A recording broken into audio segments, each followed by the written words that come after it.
Bayangkan, kamu ditugaskan pergi ke kota paling korup, paling amoral, dan paling penuh dengan penyembahan berhala di seluruh dunia. Kota di mana pelacuran dianggap ibadah. Kota di mana ada lebih dari 1.000 dewa yang disembah. Apakah kamu mau pergi? Itulah persis situasi yang dihadapi Rasul Paulus ketika ia tiba di Korintus sekitar tahun 50 Masehi. Dan yang mengagumkan adalah ia tidak lari. Ia justru tinggal selama 1,5 tahun di sana. Bersama saya, kita akan membahas pelajaran sekolah Sabat yang pertama di triwulan yang ketiga dengan judul Pelayanan Paulus di Korintus yang akan disampaikan dalam waktu kurang lebih 10 menit.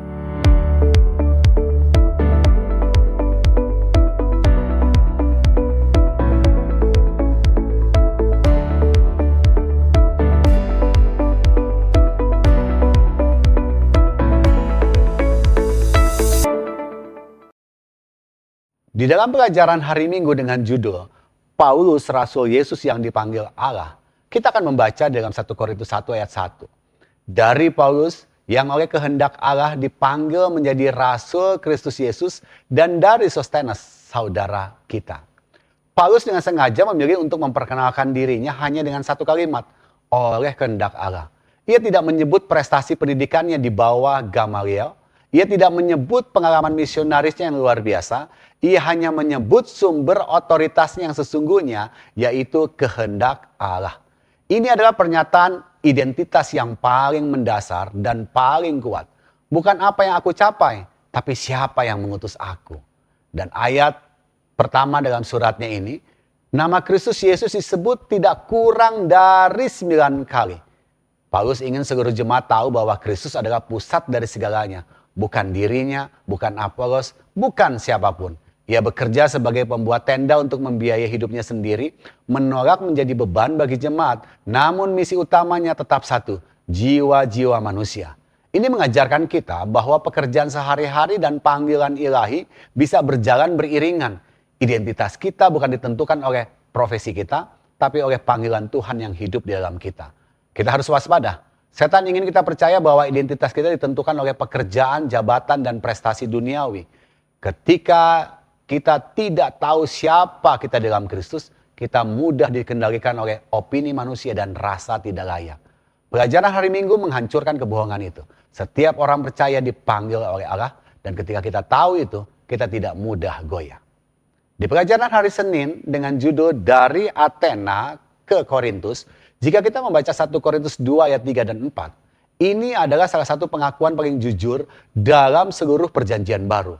Seorang rasul besar mengakui secara terbuka bahwa ia datang ke Korintus dalam ketakutan dan kegentaran. Konteksnya sangat penting. Di Athena hanya Dionysius, Damaris, dan beberapa orang saja yang percaya. Kegagalan di Athena ditambah kenangan penganiayaan di Berea membuat Paulus tiba di Korintus sebagai orang yang terluka dan nyaris patah. Namun ia tetap datang, ini bukan karena ia tidak takut, tapi karena ia tidak membiarkan rasa takut itu yang memimpin langkahnya. Perhatikan lanjutan ayatnya. Tetapi dengan keyakinan akan kekuatan roh. Inilah paradoks kekristenan yang sejati. Kelemahan manusia justru menjadi ruang bagi kekuatan ilahi. Paulus tidak berpura-pura kuat. Justru dalam kelemahan yang nyata itulah Roh Kudus bekerja paling leluasa. Ingat tipuan setan. Setan menggunakan kegagalan masa lalu. Dan setan ingin kita fokus pada hasil yang mengecewakan. Dan berpikir bahwa pelayanan kita sia-sia. Pelajaran hari Senin mengingatkan kita. Kesetiaan bukan diukur dari statistik pertobatan. Tetapi dari keberanian untuk terus melangkah meski lutut gemetar. Jika kita pergi tiba pada pelajaran hari Selasa yang berjudul Kota di Korintus, jika kita membaca 1 Korintus 5 ayat 9-10, ayat ini memberi kita gambaran yang sangat nyata tentang konteks sosial di mana jemaat Korintus hidup setiap hari. Korintus bukan kota biasa. Ia adalah pelabuhan terbesar di Yunani dengan 2 pelabuhan strategis yang menghubungkan timur dan barat dunia Romawi. Kemakmuran perdagangannya menciptakan budaya materialisme ekstrim, pluralisme agama yang membingungkan, dan imoralitas seksual yang tidak hanya dilegalkan, tetapi bahkan dikuduskan secara religius. Inilah dunia tempat orang-orang Kristen Korintus harus bersaksi setiap hari. Namun perhatikan hikmat Paulus dalam responnya. Ia tidak menyuruh jemaat keluar dari dunia, karena itu tidak mungkin dan bukan panggilan mereka. Sebaliknya, ia memanggil mereka untuk hidup dengan standar yang berbeda di tengah dunia yang sama. Mereka dipanggil untuk menjadi terang di tengah kegelapan paling pekat. Dan inilah hubungan yang luar biasa bagi kita. Kita pun hidup di tengah kota-kota modern yang tidak jauh berbeda dari Korintus. Panggilan kita sama. Berbeda tanpa memisahkan diri, mengasihi tanpa menyetujui dosa. Korintus bukan kota yang asing. Ini adalah potret kota kita. Tantangannya hampir identik. Pluralisme, materialisme, dan imoralitas yang dinormalisasi. Dan jika Injil bisa mengubah Korintus, Injil itu juga bisa mengubah kota kita dan keluarga kita. Pelajaran hari Rabu dengan judul Banyak Umatku di Kota Ini. Kalau kita membaca Kisah Para Rasul 18 ayat 9-10. Penglihatan ini datang tepat pada saat yang paling kritis. Sebelumnya, Paulus sudah menghadapi tantangan keras dari sinagog. Difitnah, dilawan, bahkan diusir. Dalam kemarahan dan kelelahan, ia menggelar jubahnya sebagai tanda perpisahan dan berkata, ia akan pergi kepada bangsa-bangsa lain. Ini bukan drama. Ini adalah tanda seseorang yang sudah sampai di batas kemampuannya dan tepat di titik itulah Tuhan hadir. Ini adalah pola yang konsisten dalam cara Tuhan bekerja. Tuhan sering menunggu hingga kita benar-benar kosong agar yang tersisa adalah kuasanya saja, bukan kehebatan kita. Hasilnya luar biasa. Crispus, pemimpin sinagog yang justru adalah salah satu orang paling menentang Paulus, bertobat bersama seluruh keluarganya. Ini adalah mukjizat yang lebih besar dari mukjizat fisik, perubahan hati manusia yang keras. Dan ini mengajarkan prinsip yang sangat penting. Jiwa yang tampak paling keras sekalipun, yang tampak paling jauh dan paling memusuhi, bisa jadi adalah jiwa yang sedang Tuhan siapkan untuk pertobatan. Inilah mengapa Paulus memilih tinggal 1,5 tahun penuh di Korintus. Karena ia memilih untuk melihat dengan mata iman, mempercayai visi Tuhan yang lebih besar daripada kenyataan yang tampak di matanya. Kita harus waspada dengan tipuan setan yang menggunakan penolakan dan penganiayaan untuk membuat pekerja Injil percaya bahwa pelayanan mereka sia-sia. Jangan biarkan setan menipu kita untuk menyerah sebelum waktunya. Di pelajaran hari Kamis, surat-surat Paulus kepada jemaat Korintus judulnya, jika kita membaca di 2 Korintus 2 ayat 4, ayat ini membuka jendela ke dalam hati seorang gembala yang sejati. Jemaat Korintus adalah jemaat yang penuh masalah.